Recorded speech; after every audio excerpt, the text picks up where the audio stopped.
সুধী বৈষ্ণব ভক্তবৃন্দ, ভক্তিপূর্ণ প্রণাম রইল আপনাদের চরণে। প্রণাম জানাই আমার শ্রী গুরুদেবের চরণে।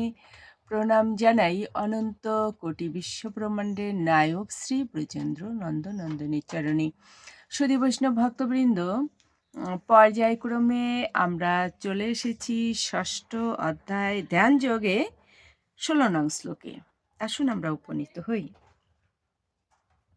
অজ্ঞানতিমিরান্ধস্য জ্ঞানাঞ্জন শলাকয়া চক্ষুরুন্মিলিতাং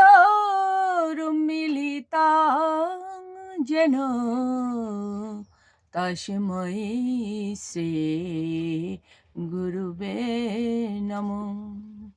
নমো বিষ্ণুপাদায় কৃষ্ণপৃষ্ঠায় ভূতলে শ্রীমতে মহানমস্বামিনীতে নমামি হে বাঞ্ছাকল্পতরুভ্যশ্চ কৃপা সিন্ধুভ্যেব চ পতিতানাং পাবনেভ্যো বৈষ্ণবেভ্যো নমো নমঃ। গুরু কৃপা হি কেবলম, গুরু কৃপা হি কেবলম, গুরু কৃপা হি কেবলম। ওম শ্রী পরমাত্মনে নমঃ। ওম শ্রীমদ্ ভগবতে শ্রী গীতায় নমঃ। শ্রী গীতায় নমঃ।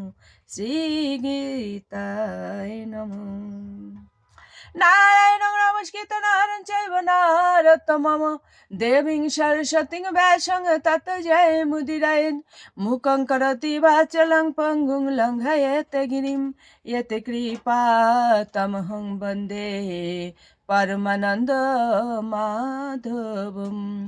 ওম নমো ভগবতে বাসুদেবায়। ওম নমো ভগবতে বাসুদেবায়। ওম নমো ভগবতে বাসুদেবায়। শ্রীমদ্ ভগবতে শ্রী গীতায় নমঃ। শ্রী গীতায় নমঃ। শ্রী গীতায় নমঃ। শ্রীমদ্ ভগবদ গীতা ষষ্ঠ অধ্যায় ধ্যান যোগ শ্লোক সংখ্যা 16। নায়তি আসনাতাহ তু ইয়াগাহ অস্তি না চা একান্তম অনস নতঃ ন চায়তি স্বপ্নশীলস্য জাগ্রতঃ নায়েব চ অর্জুন। অনুবাদ: অধিক ভোজনকারী, নিতান্ত অনাহারী, অধিক নিদ্রাপ্রিয় ও নিদ্রাশূন্য ব্যক্তির যোগী হওয়া সম্ভব নয়। সুধী বৈষ্ণব ভক্তবৃন্দ, অত্যন্ত সরল কথা। ভগবান বলছেন কি, যিনি অধিক ভোজন করেন অথবা একেবারেই অনাহারী থাকেন, আবার যে অধিক নিদ্রাপ্রিয় অর্থাৎ অতিরিক্ত ঘুম যার, আবার যিনি একেবারেই নিদ্রাশূন্য অর্থাৎ তিনি ঘুমানি না, এমন ব্যক্তির পক্ষে যোগী হওয়া সম্ভব নয়। অর্থাৎ পরিমিত আহার, পরিমিত বিহার, পরিমিত বিশ্রাম একজন যোগীর জন্য, তার যোগ সাধনার জন্য কার্যকরী। তাৎপর্যে কি বলা হয়েছে এই শ্লোকে? যোগীদের আহার ও নিদ্রা সংযত করার নির্দেশ দেওয়া হয়েছে।